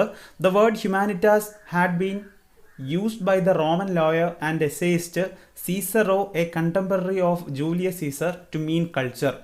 അതായത് ജൂലിയസ് സീസർ എന്ന് പറയുന്ന വളരെ പ്രധാനപ്പെട്ട ഒരു റോമിലെ ഭരണാധികാരിയെക്കുറിച്ച് നമ്മൾ കേട്ടിട്ടുള്ളതാണ്. അപ്പോൾ ജൂലിയസ് സീസറിൻ്റെ കണ്ടംപററി അല്ലെങ്കിൽ സീസറിൻ്റെ കാലത്ത് തന്നെ ജീവിച്ചിരുന്ന മറ്റൊരു പ്രധാനപ്പെട്ട ഒരു നിയമജ്ഞനായിരുന്നു അല്ലെങ്കിൽ ഒരു ലോയർ ആയിരുന്നു സീസറോ എന്ന് പറയുന്നത്. സോ സീസറോയാണ് എന്ത് ചെയ്യുന്നത്, കൾച്ചർ എന്ന് പറയുന്ന ഒരു സംഭവത്തിന് ഉദ്ദേശിക്കാൻ അല്ലെങ്കിൽ സംസ്കാരം എന്നുള്ളൊരു പദത്തിന് പകരമായിട്ട് ഹ്യൂമാനിറ്റാസ് എന്ന് പറയുന്ന ഒരു വാക്ക് ആദ്യമായിട്ട് ഉപയോഗിക്കുന്നത്. നോക്കോളൂ, അപ്പം എന്താണെന്ന് നിങ്ങൾക്ക് മനസ്സിലായി കാണുമെന്ന് വിചാരിക്കുന്നു. അപ്പം സീസറോ ആണ് എന്ത് ചെയ്യുന്നത്, ആദ്യമായിട്ട് ഹ്യൂമാനിറ്റാസ് എന്ന് പറയുന്നൊരു വാക്ക് ഉപയോഗിക്കുന്നത്. നെക്സ്റ്റ് പോയിന്റ് ഇവിടെ പറയുന്നു, change in educational programme from religious teaching to non religious teaching. അതായത് ഏറ്റവും പ്രധാനപ്പെട്ട മാറ്റം ഹ്യൂമനിസത്തിൽ ഉണ്ടായെന്ന് പറയുന്നത് എന്തായിരുന്നു? റിലീജിയസ് ടീച്ചിങ് അല്ലെങ്കിൽ മതപരമായിട്ടുള്ള പഠനത്തിൽ നിന്നും മതേതര പഠനം. മതങ്ങളില്ലാതെ അല്ലെങ്കിൽ മതത്തിനെക്കുറിച്ച് പഠിക്കാതെ മറ്റു വിഷയങ്ങളിൽ കൂടുതൽ പ്രാധാന്യം കൊടുത്ത് പഠിക്കുക എന്നുള്ളതായിരുന്നു ഹ്യൂമനിസത്തിൻ്റെ ഏറ്റവും പ്രധാനപ്പെട്ട ഒരു ഫീച്ചർ അല്ലെങ്കിൽ ഒരു സവിശേഷത. Subjects of studying change from religious topic to human related topics. അപ്പം ഹ്യൂമനിസത്തിൻ്റെ മറ്റൊരു പ്രധാനപ്പെട്ട ആശയം എന്ന് പറയുന്നത് അത് തന്നെയാണ്. റിലീജിയസ് ആയിട്ടുള്ള തോട്ടുകളിൽ നിന്നും അല്ലെങ്കിൽ റിലീജിയസ് ആയിട്ടുള്ള മതപരമായിട്ടുള്ള പഠനങ്ങളിൽ നിന്നും മനുഷ്യനെ കുറിച്ച് പഠിക്കുന്ന അല്ലെങ്കിൽ മനുഷ്യ കേന്ദ്രീകൃതമായിട്ടുള്ള പഠനമാണ് വളരെ ഇമ്പോർട്ടൻ്റ് എന്നും അത് നമ്മൾ കൂടുതലായിട്ട് പഠിക്കുന്നതും ഏത് പീരീഡിലായിരുന്നു? ഈ ഹ്യൂമനിസം പീരീഡിലായിരുന്നു. അല്ലെങ്കിൽ മാനവികത എന്ന് പറയുന്നതിൻ്റെ പ്രധാനപ്പെട്ട ലക്ഷ്യം എന്ന് പറയുന്നത് അത് തന്നെയായിരുന്നു. അതായത് മതത്തിനെ കുറിച്ച് പഠിക്കാതെ മനുഷ്യനെ കുറിച്ച് പഠിക്കുക. നെക്സ്റ്റ് ഇവിടെ പറയുന്നു, this new culture labelled as humanism by 19th century historians. അപ്പോൾ നേരത്തെ നമ്മൾ പറഞ്ഞത് തന്നെയായിരുന്നു, 19ാം നൂറ്റാണ്ടിൽ ജീവിച്ചിരുന്ന ആൾക്കാർ ഈ പറയുന്ന പോലെ അല്ലെങ്കിൽ 19ാം നൂറ്റാണ്ടിൽ ജീവിച്ചിരുന്ന ചരിത്രകാരന്മാർ, ഹിസ്റ്റോറിയൻസ് റെനൈസൻസ് എന്ന് പറയുന്നത് എന്താണെന്ന് അവർ ഈ പറയുന്ന പോലെ റെനൈസൻസിനെ കുറിച്ച് പറഞ്ഞത് നമ്മൾ കേട്ടതാണ്. അതുപോലെ തന്നെ ഇങ്ങനെ ഉണ്ടായ മാറ്റം, മനുഷ്യ കേന്ദ്രീകൃതമായിട്ടുള്ള മാറ്റം, മനുഷ്യനെ കേന്ദ്രീകരിച്ചുകൊണ്ട് സംസ്കാരം മാറുന്ന അത്തരത്തിലുള്ളൊരു മാറ്റം, മതത്തിനെ എല്ലാം കളഞ്ഞിട്ട് മനുഷ്യ കേന്ദ്രീകൃതമായിട്ടുള്ള ഇത്തരത്തിലുള്ളൊരു മാറ്റത്തിനെയാണ് നമ്മൾ ശരിക്കും ഹ്യൂമനിസം അല്ലെങ്കിൽ മാനവികത എന്നതുകൊണ്ട് ഉദ്ദേശിക്കുന്നത്. അപ്പോൾ മാനവികതയുടെ പിതാവ് എന്ന് പറയുന്ന ആരായിരുന്നു? പെട്രാർക്ക്. സോ ഇത്രയും ഇമ്പോർട്ടൻ്റ് ആയിട്ടുള്ള കാര്യമാണ് നമുക്ക് ഹ്യൂമനിസമായിട്ട് ബന്ധപ്പെട്ട് പറയേണ്ടത്. അപ്പം ഹ്യൂമനിസമായിട്ട് ബന്ധപ്പെട്ട അടുത്തൊരു പോയിന്റ് പറയുന്നു, by the early 15th century the term humanist was used for masters who taught grammar, rhetoric, poetry, history and moral philosophy. അപ്പോൾ അതായത് ഇവിടെ പറയുന്ന കാര്യം എന്ന് പറയുന്നതാണ് 15-ാം നൂറ്റാണ്ട് മുതൽ ഹ്യൂമനിസ്റ്റ് എന്നുള്ള ആൾക്കാരെ വിളിച്ചിരുന്നു. ചില ആൾക്കാരെ 15-ാം നൂറ്റാണ്ട് മുതൽ ഹ്യൂമനിസ്റ്റ് എന്ന് വിളിച്ചിരുന്നു. അങ്ങനെ വിളിച്ചിരുന്ന ആൾക്കാരുടെ പ്രത്യേകത എന്ന് പറയുന്നത് അവർ ചില വിഷയങ്ങൾ പഠിപ്പിക്കുന്നതിൽ അഗ്രഗണ്യരായിരുന്നു, അല്ലെങ്കിൽ ചില വിഷയങ്ങൾ പ്രധാനമായിട്ടും പഠിപ്പിക്കുന്ന ആൾക്കാരെ ആയിരുന്നു ഹ്യൂമനിസ്റ്റ് എന്ന് വിളിച്ചിരുന്നത്. അപ്പോൾ ഏതൊക്കെ വിഷയങ്ങളെന്ന് വെച്ച് കഴിഞ്ഞാൽ നമുക്ക് പറയാം. ഒന്നെന്ന് പറയുന്നത് ഗ്രാമർ, എന്തായിരുന്നു ഗ്രാമർ. രണ്ടെന്ന് പറയുന്നത് ഇതായിരുന്നു റിട്ടറിക്. റിട്ടറിക് എന്ന് പറയുമ്പോൾ നമുക്ക് ഓരോന്നിൻ്റെ മീനിങ് പറയാം. ആദ്യത്തെ ഗ്രാമർ എന്ന് പറഞ്ഞു കഴിഞ്ഞാൽ നമുക്കറിയാം വ്യാകരണം. ഓക്കെ, ഗ്രാമർ എന്ന് പറഞ്ഞു കഴിഞ്ഞാൽ വ്യാകരണം. അതുപോലെ തന്നെ റെട്ടറിക് എന്ന് പറഞ്ഞു കഴിഞ്ഞാൽ അതും നമുക്കറിയാം എന്താണ് പ്രഭാഷണ കല. അതുപോലെ പൊയട്രി എന്ന് പറഞ്ഞു കഴിഞ്ഞാൽ കാവ്യങ്ങൾ. അതുപോലെ ഹിസ്റ്ററി എന്ന് പറഞ്ഞു കഴിഞ്ഞാൽ ചരിത്രം. ദെൻ എന്ന് പറയുന്നത് എന്താണ് മോറൽ ഫിലോസഫി അല്ലെങ്കിൽ തത്വചിന്ത. അപ്പോൾ ഇത്തരത്തിലുള്ള കാര്യങ്ങൾ പഠിപ്പിക്കുന്ന ആൾക്കാരായിരുന്നു 15-ാം നൂറ്റാണ്ടിൽ എന്തെന്ന് വിളിക്കപ്പെട്ടിരുന്നത്? ഹ്യൂമനിസ്റ്റ് എന്ന് വിളിക്കപ്പെട്ടിരുന്നത്. ഓക്കെ, അപ്പോൾ വളരെ ഇമ്പോർട്ടൻ്റ് ആയിട്ടുള്ള പോയിന്റ് ആണ്. അപ്പോൾ ഇത്തരത്തിലുള്ള ആൾക്കാരെയാണ് 15-ാം നൂറ്റാണ്ടിൽ എന്തെന്ന് വിളിച്ചിരുന്നത്? ഹ്യൂമനിസ്റ്റ് എന്ന് വിളിച്ചിരുന്നത്. നെക്സ്റ്റ് പോയിന്റ് പറയുന്നു humanist subjects began to introduced in schools in Italy and in other European countries. അപ്പം ഈ പറഞ്ഞ ഹ്യൂമനിസ്റ്റ് സബ്ജക്ട്സ് അല്ലെങ്കിൽ ഈ പറഞ്ഞ ഗ്രാമർ ആയാലും റെട്ടറിക് ആയാലും പൊയട്രി ആയാലും ഹിസ്റ്ററി ആയാലും മോറൽ ഫിലോസഫി ആയാലും ഈ പറയുന്ന ഹ്യൂമനിസത്തിൻ്റെ വരവോടുകൂടി അല്ലെങ്കിൽ മാനവികതയുടെ വരവോടുകൂടി എന്ത് ചെയ്യുന്നുണ്ട്? യൂറോപ്പിലാകമാനമുള്ള അതുപോലെ തന്നെ ഇറ്റലിയിലുമുള്ള ഒരുപാട് സ്കൂളുകളിലും ഒരുപാട് വിദ്യാഭ്യാസ കേന്ദ്രങ്ങളിലെയും പ്രധാനപ്പെട്ട വിഷയങ്ങളായിട്ട് എന്ത് മാറുന്നു? ഈ പറയുന്ന ഗ്രാമറും റെട്ടറിക്കും പൊയട്രിയും ഹിസ്റ്ററിയും മോറൽ ഫിലോസഫിയൊക്കെ മാറുന്നു. ഓക്കെ, അപ്പം ഇത്രയും ഇമ്പോർട്ടൻ്റ് ആയിട്ടുള്ളൊരു പോയിന്റാണ് നമ്മളിവിടെ പറഞ്ഞത്. അപ്പോൾ അടുത്ത പോയിന്റ് എന്ന് പറയുന്നത് ഇതാണ് ജിയോവന്നി പിക്കോ ഡെല്ല മിറാൻഡോള. പേര് മറക്കരുത്, ജിയോവന്നി പിക്കോ ഡെല്ല മിറാൻഡോള. 1463 മുതൽ 1494 വരെ ജീവിച്ചിരുന്ന ഒരു ഹ്യൂമനിസ്റ്റ് ആയിരുന്നു. അപ്പോൾ നോക്കിക്കൊള്ളുക, ഇദ്ദേഹത്തിൻ്റെ പ്രത്യേകത എന്ന് പറയുന്നത് മിറാൻഡോള എന്ന് പറയുന്ന ആരാണെന്ന് വെച്ച് കഴിഞ്ഞാൽ നമുക്ക് മനസ്സിലാക്കാം. ഇദ്ദേഹം എന്ന് പറയുന്ന ആരായിരുന്നു? ഒരു ഹ്യൂമനിസ്റ്റ് ആയിരുന്നു. എവിടെ ജീവിച്ചിരുന്ന ഹ്യൂമനിസ്റ്റ് ആയിരുന്നു? ഫ്ലോറൻസിൽ, ഇറ്റലിയിലെ ഫ്ലോറൻസിൽ ജീവിച്ചിരുന്ന ഒരു ഹ്യൂമനിസ്റ്റ് ആയിരുന്നു ജിയോവന്നി പിക്കോ ഡെല്ല മിറാൻഡോള. അപ്പോൾ ഇദ്ദേഹത്തിൻ്റെ പ്രത്യേകത എന്ന് പറയുന്നത് ഇദ്ദേഹം വളരെ പ്രധാനപ്പെട്ട ഒരു ഡിബേറ്റ് അല്ലെങ്കിൽ ഒരു പ്രഭാഷണം തയ്യാറാക്കിയിട്ടുണ്ട്. അപ്പോൾ ഈ ഡിബേറ്റിൻ്റെ പ്രധാനപ്പെട്ട വിഷയം എന്ന് പറയുന്നത് ശ്രദ്ധിച്ചോളുക, wrote on the importance of debate on the dignity of man. Okay, മനുഷ്യൻ്റെ അന്തസ്സുമായിട്ട് ബന്ധപ്പെട്ട അല്ലെങ്കിൽ ഡിഗ്നിറ്റി ആയിട്ട് ബന്ധപ്പെട്ട ഒരു പ്രധാനപ്പെട്ട ഒരു പ്രഭാഷണം അല്ലെങ്കിൽ ഡിബേറ്റ് 1486 എന്ത് ചെയ്യുന്നുണ്ട്? എഴുതുന്നുണ്ട്. സോ അതായത് നിങ്ങൾക്കൊരു കാര്യം മനസ്സിലായി കാണും, ഹ്യൂമനിസ്റ്റ് ആശയങ്ങൾ അല്ലെങ്കിൽ മാനവികതയുമായിട്ട് ബന്ധപ്പെട്ട ആശയങ്ങളെല്ലാം ചേർന്ന് നിൽക്കുന്നത് എന്തുമായിട്ടാണ്? മനുഷ്യനുമായിട്ടാണ്. സോ മനുഷ്യൻ്റെ കാര്യങ്ങൾ അല്ലെങ്കിൽ മനുഷ്യൻ്റെ വികാരങ്ങളെക്കുറിച്ച് മനുഷ്യനുമായിട്ട് ബന്ധപ്പെട്ട കാര്യങ്ങളായിരിക്കും ഹ്യൂമനിസത്തിൻ്റെ പ്രധാനപ്പെട്ട സബ്ജക്ട്സ് എന്ന് പറയുന്നത്. അതുകൊണ്ട് തന്നെ ജിയോവന്നി പിക്കോ ഡെല്ല മിറാൻഡോളയുടെ ഇമ്പോർട്ടൻസ് എന്താണെന്ന് നമുക്ക് മനസ്സിലായി. കാരണം അദ്ദേഹം എഴുതിയ ഒരു വളരെ പ്രധാനപ്പെട്ടൊരു ഡിബേറ്റിൻ്റെ പേരായിരുന്നു എന്ന് പറയുന്നത് on the dignity of man. Okay, ഇത് ഏത് വർഷമാണ് എഴുതുന്നത്? 1486 എഴുതുന്നു. അപ്പോൾ ഇതിൻ്റെ കണ്ടന്റ് എന്ന് പറയുന്നത് എന്ത് തന്നെയാണ്? മനുഷ്യൻ്റെ അന്തസ്സിനെ കുറിച്ച്. ഓക്കെ, ഹ്യൂമൻ്റെ അല്ലെങ്കിൽ മനുഷ്യൻ്റെ അന്തസ്സിനെ കുറിച്ചാണ് ഈ ഒരു ഡിബേറ്റിൽ അല്ലെങ്കിൽ ഈ ഒരു പ്രഭാഷണത്തിൽ പറയുന്നത്. അപ്പം ഇദ്ദേഹം വളരെ ഇമ്പോർട്ടൻ്റ് ആയിട്ടുള്ളൊരു ഹ്യൂമനിസ്റ്റ് ആണ്. അപ്പോൾ ഇനി അടുത്ത പോർഷൻ നമുക്ക് നോക്കാം. ശ്രദ്ധിച്ചോളുക, ഫ്ലോറൻസിനെ കുറിച്ചാണ് നമ്മൾ അടുത്ത് പറയാൻ പോകുന്നത്. അപ്പം ഇറ്റലിയിൽ നമ്മൾ ഇതിന് മുമ്പ് അപ്പോൾ ഈ പാഠത്തിൽ തന്നെ ഒരു 3-4 തവണ നമ്മൾ കേട്ട ഒരു നഗരമാണ് എന്ന് പറയുന്നത് ഫ്ലോറൻസ് എന്ന് പറയുന്നത്. അപ്പോൾ ഇറ്റലിയിലെ വളരെ പ്രധാനപ്പെട്ട ഒരു നഗരമാണ് എന്ന് പറയുന്നത് ഫ്ലോറൻസ് എന്ന് പറയുന്നത്. അപ്പോൾ ഇവിടെ ഫ്ലോറൻസിൻ്റെ പ്രത്യേകത ഇവിടെ പറയുന്നുണ്ട്, a city is known by its great citizens. അപ്പോൾ ഒരു നഗരം, ഈ നഗരത്തിൻ്റെ പ്രത്യേകത, ഫ്ലോറൻസ് എന്ന് പറയുന്ന ഇറ്റലിയിലെ നഗരത്തിൻ്റെ പ്രത്യേകത എന്ന് പറയുന്നത് ഈ നഗരത്തിൽ ജീവിച്ചിരുന്ന, ഫ്ലോറൻസിൽ ജീവിച്ചിരുന്ന വളരെ പ്രധാനപ്പെട്ട അവിടുത്തെ സിറ്റീസൺസ് ആയിരുന്നു, അല്ലെങ്കിൽ വളരെ ഫേമസ് ആയിട്ടുള്ള പ്രശസ്തരായിട്ടുള്ള അവിടുത്തെ പൗരന്മാരെ കുറിച്ചായിരുന്നു, അല്ലെങ്കിൽ പൗരന്മാർ വഴിയാണ് ഫ്ലോറൻസ് എന്ന് പറയുന്ന നഗരം ഇത്രയും ഫേമസ് ആയത്. അപ്പോൾ അതിൽ 2 പ്രധാനപ്പെട്ട ആൾക്കാരാണ് ഇവിടെ പറയുന്നത്. ഒന്നെന്ന് പറയുന്നത് ദാന്തെ അലിഗീരി. ഒന്നെന്ന് പറയുന്ന ആരായിരുന്നു? ദാന്തെ അലിഗീരി. പുള്ളിക്കാരൻ ജീവിച്ചിരുന്ന വർഷം എന്ന് പറയുന്നത് 1265 മുതൽ 1321 വരെ. ഇതാരാണെന്ന് പറയുന്നു? A layman who wrote on religious themes. അപ്പം മതപരമായിട്ടുള്ള കാര്യങ്ങൾ വെച്ചുകൊണ്ട് എഴുത്തുകൂത്തുകൾ അല്ലെങ്കിൽ എഴുത്തുകൾ നടത്തിയ ഒരു സാധാരണക്കാരായിട്ടുള്ള മനുഷ്യനായിരുന്നു. സാധാരണക്കാരനായിട്ടുള്ളതാണ് ഇവിടെ പറയുന്നത് ലേമാൻ. സാധാരണക്കാരനായിട്ടുള്ള മനുഷ്യനായിരുന്നു ആരെന്ന് പറയുന്നത്? ദാന്തെ എന്ന് പറയുന്നത്.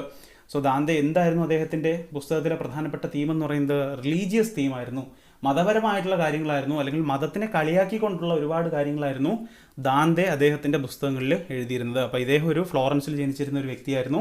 ദെൻ രണ്ടാമത്തെ ആളുടെ പേര് പറയുന്നു ജിയോട്ടോ. ഓക്കെ, എന്തായിരുന്നു പേര്? ജിയോട്ടോ. ജിയോട്ടോ ജീവിച്ചിരുന്ന വർഷം എന്ന് പറയുന്നത് 1267 മുതൽ 1337 വരെ. An artist who painted life like portraits. അതായത് ജീവൻ തുടിക്കുന്ന പോലുള്ള അത്രയും ക്ലിയർ ആയിട്ടുള്ള, അത്രയും മനോഹരമായിട്ടുള്ള ചിത്രം വരയ്ക്കുന്നത്, അല്ലെങ്കിൽ അത്രയും മനോഹരമായിട്ടുള്ളൊരു ചിത്രം വരയ്ക്കുന്ന ആളായിരുന്നു ആരെന്ന് പറയുന്നത്? ഫ്ലോറൻസിലുള്ള ജിയോട്ടോ. സോ ഈ 2 ഫേമസ് ആയിട്ടുള്ള വ്യക്തികൾ എവിടെ നിന്ന് തന്നെയാണ് വന്നത്? ഇറ്റലിയിലെ ഫ്ലോറൻസിൽ നിന്ന് തന്നെയാണ് വന്നത്. ഓക്കെ, ഇനി നമ്മൾ പറയാൻ പോകുന്ന ഒരു പുതിയൊരു ടേമാണ് അല്ലെങ്കിൽ ഒരു പുതിയൊരു വാക്കാണ്.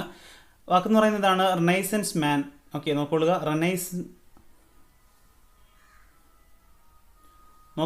റിനൈസൻസ് മാൻ അല്ലെങ്കിൽ നവോത്ഥാന മനുഷ്യൻ. അപ്പോൾ എന്താണ് അല്ലെങ്കിൽ ആരാണ് നവോത്ഥാന മനുഷ്യൻ അല്ലെങ്കിൽ റിനൈസൻസ് മാൻ എന്ന് നമുക്ക് നോക്കാം. ഫസ്റ്റ് പോയിന്റ് ഇവിടെ പറയുന്നു, A person with many interest and skills. അപ്പോൾ നോക്കിക്കൊള്ളുക, ഒരുപാട് താല്പര്യങ്ങളും അതുപോലെ തന്നെ ഒരുപാട് കഴിവുകളും ഉണ്ടായിരുന്ന വ്യക്തിയാണ് നമ്മൾ എന്തെന്ന് പറയുന്നത്, റിനൈസൻസ് മാൻ അല്ലെങ്കിൽ നവോത്ഥാന മനുഷ്യൻ എന്ന് പറയുന്നത്.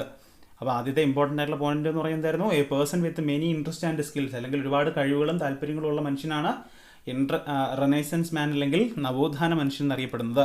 They were scholar, diplomat, theologian, artist combined in one. അതായത് ഒരൊറ്റ വ്യക്തി തന്നെ പല മേഖലകളിൽ തിളങ്ങിയിരിക്കുന്നത്. അതായത് പല പല മേഖലകൾ ഏതൊക്കെയാണ്? ഒന്നെന്ന് പറയുന്നത് സ്കോളർ, അദ്ദേഹം ഒരു പണ്ഡിതനായിരിക്കും. അതുപോലെ തന്നെ ഒരു ഡിപ്ലോമാറ്റ് അല്ലെങ്കിൽ ഒരു നയതന്ത്രജ്ഞനായിരിക്കും. അതുപോലെ തന്നെ ഒരു കലാകാരൻ അല്ലെങ്കിൽ ആർട്ടിസ്റ്റ് ആയിരിക്കും. അതുപോലെ തന്നെ ഒരു തിയോളജിയൻ അല്ലെങ്കിൽ ദൈവശാസ്ത്രത്തിനെ കുറിച്ച് പറയുന്ന ഒരു വ്യക്തിയായിരിക്കും. ഇത്തരത്തിലുള്ള എല്ലാ മേഖലകളിലും എല്ലാ വിഷയങ്ങളിലും ഒരുപോലെ തന്നെ ഒരുപോലെ തന്നെ സംസാരിക്കാൻ അല്ലെങ്കിൽ ഒരുപോലെ തന്നെ കഴിവുകൾ പ്രകടിപ്പിക്കാൻ കഴിയുന്ന ഒരു വ്യക്തിയാണെന്ന് പറയുന്നത് റിനൈസൻസ് മാൻ അല്ലെങ്കിൽ നവോത്ഥാന മനുഷ്യനെന്ന് നമ്മൾ പറയുന്നത്. സോ അത്രയും കഴിവുള്ള ഒരു മനുഷ്യനായിരുന്നു ആരെന്ന് പറയുന്നത് റിനൈസൻസ് മാൻ അല്ലെങ്കിൽ നവോത്ഥാന മനുഷ്യൻ എന്ന് പറയുന്നത്. ഓക്കെ, അപ്പോൾ ഇന്നത്തെ ക്ലാസ്സിൽ നമ്മൾ ഏറ്റവും അവസാനം പഠിക്കുന്ന ഒരു പോർഷൻ എന്ന് പറയുന്നത് ഇതാണ്, the humanist view of history അല്ലെങ്കിൽ ചരിത്രത്തിൻ്റെ മാനവിക വീക്ഷണം. നോക്കിക്കൊള്ളുക, the humanist view of history അല്ലെങ്കിൽ ചരിത്രത്തിൻ്റെ മാനവിക വീക്ഷണം. അപ്പം മാനവിക വീക്ഷണം അല്ലെങ്കിൽ ചരിത്രകാരന്മാർ ഈ പറയുന്ന ചരിത്രത്തിനെ കുറിച്ച് വിചാരിച്ചിരുന്ന പ്രധാനപ്പെട്ട കാര്യങ്ങളാണ് നമ്മളിവിടെ പറയാൻ പോകുന്നത്. Humanist thought that they were restoring true civilisation after centuries of darkness. അപ്പം ഒരുപാട് വർഷത്തെ നോക്കണം, നൂറുകണക്കിന് വർഷം നീണ്ടു നിന്നിരുന്ന ഡാർക്ക്നെസ് അല്ലെങ്കിൽ ഇരുണ്ട ഘട്ടം എല്ലാം കഴിഞ്ഞ് പുതിയൊരു ഘട്ടം അല്ലെങ്കിൽ ഒരു സത്യമായിട്ടുള്ള അല്ലെങ്കിൽ ഒരു ട്രൂ ആയിട്ടുള്ള ഒരു സിവിലൈസേഷൻ അല്ലെങ്കിൽ ഒരു ജനതയെ തിരിച്ചു കൊണ്ടുവന്നത് ഈ പറയുന്ന ഹ്യൂമനിസ്റ്റ് ആണെന്ന് അവർ സ്വന്തമായി വിചാരിച്ചു. മനസ്സിലായെന്ന് വിചാരിക്കുന്ന പോയിന്റ്. അതായത് ഹ്യൂമനിസ്റ്റ് എന്ന് പറയുന്ന ആൾക്കാർ, ഹ്യൂമനിസ്റ്റ് ആയിട്ടുള്ള ആൾക്കാർ, മാനവികതയിൽ വിശ്വസിച്ചിരുന്ന ആൾക്കാർ അല്ലെങ്കിൽ അവരുടെ പ്രധാനപ്പെട്ട ഒരു കൺസെപ്റ്റ് എന്ന് പറയുന്നത് എന്തായിരുന്നു? ഒരുപാട് വർഷം നീണ്ടു നിന്നിരുന്ന ഡാർക്ക്നെസ് അല്ലെങ്കിൽ ഇരുണ്ട ഘട്ടത്തിൽ നിന്നും ജനതയെ എന്ത് ചെയ്തു? ഒരു സത്യമായിട്ടുള്ള അല്ലെങ്കിൽ ഒരു ട്രൂ ആയിട്ടുള്ള ഒരു സിവിലൈസേഷനിലേക്ക് തിരിച്ചു കൊണ്ടുവരുന്നത് ഹ്യൂമനിസ്റ്റ് ആണെന്നാണ് അവർ വിചാരിച്ചിരുന്നത്. അതായത് ഇവിടെ പറയുന്നു, they believe that a dark age or middle ages started of the collapse of the Roman empire. അതായത് ഈ ഡാർക്ക് ഏജ് അല്ലെങ്കിൽ ഒരു ഇരുണ്ട കാലഘട്ടം എന്ന് അവർ പറഞ്ഞിരുന്നത് ഏത് കാലഘട്ടം എന്ന് വെച്ച് കഴിഞ്ഞാൽ റോമൻ സാമ്രാജ്യത്തിന്റെ തകർച്ചയ്ക്ക് ശേഷം വരുന്ന, നോക്കിയോളുക, റോമൻ സാമ്രാജ്യത്തിന്റെ തകർച്ചയ്ക്ക് ശേഷം ചേർന്ന് വരുന്ന ആ ഒരു കാലഘട്ടത്തിനെയാണ് ഡാർക്ക് ഏജ് അല്ലെങ്കിൽ മിഡിൽ ഏജ് എന്ന് ഈ പറയുന്ന ഹ്യൂമനിസ്റ്റ് പറഞ്ഞിരുന്നത്. അതായത് ഇവിടെ പറയുന്നു, they assume that a new age had begin in Europe from the 14th century. അതായത് ഹ്യൂമനിസത്തിന്റെ വരവോടുകൂടി, മാനവികതയുടെ വരവോടുകൂടി 14ാം നൂറ്റാണ്ടിൽ എന്ത് ചെയ്യുന്നുണ്ട്? ഈ ഡാർക്ക് ഏജ് മാറി ഒരു പുതിയ യുഗം, നോക്കിക്കൊള്ളുക, ഒരു പുതിയ യുഗം, ഇരുണ്ട യുഗം മാറി ഒരു പുതിയ യുഗം ആര് കൊണ്ടുവരുന്നു? ഹ്യൂമനിസ്റ്റ് കൊണ്ടുവരുന്നു അല്ലെങ്കിൽ ഹ്യൂമനിസം കൊണ്ടുവരുന്നു എന്നാണ് ഹ്യൂമനിസ്റ്റ് അല്ലെങ്കിൽ ഈ പറയുന്ന മാനവികതയുമായിട്ട് ബന്ധപ്പെട്ട ആൾക്കാർ വിശ്വസിച്ചിരുന്നത്. അതായത് ലാസ്റ്റ് ഒരു പോയിന്റ് കൂടെ പറയുന്നു, പക്ഷേ recently historians have question this division. അതായത് ഏറ്റവും അടുത്തിടെ ഈ പറയുന്ന ഇന്ന് ജീവിച്ചിരിക്കുന്ന അല്ലെങ്കിൽ ഈ പറയുന്ന ഹിസ്റ്റോറിയൻസ് അല്ലെങ്കിൽ ചരിത്രകാരന്മാർ ഇത്തരത്തിലുണ്ടായിരുന്ന ഈ ഒരു ഡിവിഷൻ ഉണ്ടല്ലോ, ഈ ഡാർക്ക് ഏജ് എന്നും ന്യൂ ഏജ് എന്നൊക്കെ പറഞ്ഞിട്ടുള്ള ഹ്യൂമനിസ്റ്റിൻ്റെ ഈ ഒരു ഡിവിഷൻ എന്ത് ചെയ്തു? ചോദ്യം ചെയ്യുന്നു. ഓക്കെ, അല്ലെങ്കിൽ അതിനെ ചോദ്യം ചെയ്തിരുന്നു എന്നാണ് ഇവിടെ പറയുന്നത്. അപ്പം ഏതൊക്കെയാണ് ആ ഡിവിഷൻ എന്ന് നമുക്ക് നോക്കാം. ഈ പറയുന്ന ഹ്യൂമനിസ്റ്റ് വ്യൂവിൽ നിന്നുള്ള ഡിവിഷൻസ് ഏതൊക്കെയാണെന്ന് നമുക്ക് നോക്കാം. അതായത് ഇവിടെ പറയുന്നു, പീരിയഡൈസേഷൻ യൂസ്ഡ് ബൈ ഹ്യൂമനിസ്റ്റ് അല്ലെങ്കിൽ ഹ്യൂമനിസ്റ്റുകളുടെ ചരിത്രകാല വിഭജനമാണ് നമ്മൾ പറയാൻ പോകുന്നത്. ഇവിടെ പറയുന്നു 5 മുതൽ 14ാം സെഞ്ചുറി വരെ, 5th to 14th century, the middle ages അല്ലെങ്കിൽ മധ്യയുഗം. ഓക്കെ, ദെൻ ഇവിടെ പറയുന്നു 5 മുതൽ 9ാം നൂറ്റാണ്ട് വരെയുള്ള, അപ്പം ഈ പറയുന്ന 5 മുതൽ 14 വരെയുള്ള സമയം എന്ന് പറയുന്ന മുഴുവനും മിഡിൽ ഏജ് ആണ് അല്ലെങ്കിൽ മധ്യയുഗമാണ്. ഇതിനിടയിലുള്ള ഈ മധ്യയുഗത്തിൽ തന്നെ പല പല സെക്ഷൻസ് ആയിട്ട് പിന്നെയും തിരിച്ചിട്ടുണ്ട്. അതാണ് പറയുന്നത് 5 മുതൽ 9 വരെയുള്ള നൂറ്റാണ്ട് ഡാർക്ക് ഏജ് അല്ലെങ്കിൽ ഇരുണ്ട യുഗം എന്ന് പറയുന്നു. അതുപോലെ തന്നെ 9 മുതൽ 11 നൂറ്റാണ്ട് വരെയുള്ള സമയമാണെന്ന് പറയുന്നത് ദ ഏർലി മിഡിൽ ഏജസ് എന്തെന്ന് പറയുന്നു, ആദ്യകാല ഇരുണ്ട യുഗമായിട്ട് പരിഗണിക്കുന്നു. അതുപോലെ തന്നെ 11 മുതൽ 14 നൂറ്റാണ്ട് വരെയുള്ള സമയമാണ് ദ ലേറ്റ് മിഡിൽ ഏജസ് അല്ലെങ്കിൽ പിൽക്കാല ഇരുണ്ട യുഗം എന്ന് പറയുന്നു. ലാസ്റ്റ് ഇവിടെ പറയുന്നു 15th century onwards the modern age. അപ്പോൾ 15ാം നൂറ്റാണ്ട് തുടക്കം മുതൽ എന്ത് ചെയ്യുന്നു? പുതിയൊരു നൂറ്റാണ്ട്, ഓക്കെ, പുതിയൊരു യുഗം തുടങ്ങുന്നു. അപ്പോൾ അതുവരെ 5 മുതൽ 14ാം നൂറ്റാണ്ട് വരെയുള്ള ഈ ഒരു കാലഘട്ടം എന്ന് പറയുന്നത് എന്തായിരുന്നു? ഇരുണ്ട യുഗം തന്നെയായിരുന്നു എന്നാണ് ആര് പറഞ്ഞിരുന്നത്? ഈ പറയുന്ന ഹ്യൂമനിസ്റ്റുകൾ അല്ലെങ്കിൽ മാനവികതയിൽ വിശ്വസിച്ചിരുന്ന ആൾക്കാർ പറഞ്ഞിരുന്നത്. സോ ഈ ഒരു ഡിവിഷനാണ് ഞാൻ ഈ അവസാനം പറഞ്ഞ ഈ സാധനമാണ് എന്ത് ചെയ്തിട്ടുള്ളത്. ഇപ്പോൾ ഉള്ള ഒരുപാട് ചരിത്രകാരന്മാർ ചോദ്യം ചെയ്യുന്നു എന്ന് ഞാൻ പറഞ്ഞിരുന്നു. അപ്പോൾ അത് ഈ ഒരു ഡിവിഷനെയാണ് ചോദ്യം ചെയ്യുന്നത്. സോ ഇന്നത്തെ ക്ലാസ്സിൽ നമുക്ക് ഇത്രയാണ് പറയാനുള്ളത്. എനിക്കറിയാം ക്ലാസ് കുറച്ച് ലോങ് ആണ്. അപ്പോൾ എന്ത് ചെയ്യുക, നിങ്ങൾ മാക്സിമം ശ്രദ്ധയോടെ കേൾക്കാൻ നോക്കുക. എന്തെങ്കിലും തരത്തിലുള്ള സംശയങ്ങളുണ്ടെങ്കിൽ എന്ത് ചെയ്യുക, നിങ്ങളത് പറയുക, ക്ലാസ്സിന് ശേഷം പറയുക. പിന്നെ ക്ലാസ് കേട്ട് പോകുന്നതിൻ്റെ കൂട്ടത്തിൽ തന്നെ ലെക്ചർ നോട്ട് എഴുതുക. എന്തെങ്കിലും തരത്തിലുള്ള സംശയങ്ങളുണ്ടെങ്കിൽ തീർച്ചയായിട്ടും പറയുക. അപ്പോൾ നമ്മളിവിടെ പ്രധാനമായിട്ടും പറഞ്ഞത് റിനൈസൻസിനെ കുറിച്ചും ഹ്യൂമനിസത്തിനെ കുറിച്ചുമാണ്. അതുമായിട്ട് ബന്ധപ്പെട്ട കാര്യങ്ങളെക്കുറിച്ചാണ് ഇവിടെ പറഞ്ഞത്. അപ്പം സിമ്പിളായിട്ടുള്ള പോയിന്റ് വെച്ച് നമ്മൾ പറഞ്ഞു പോയി. അപ്പം നമുക്ക് എന്ത് ചെയ്യാം, ഇതിൻ്റെ ബാക്കി ഭാഗം വരും ക്ലാസ്സുകളിൽ പഠിക്കാം. അപ്പോൾ എല്ലാവർക്കും നന്ദി.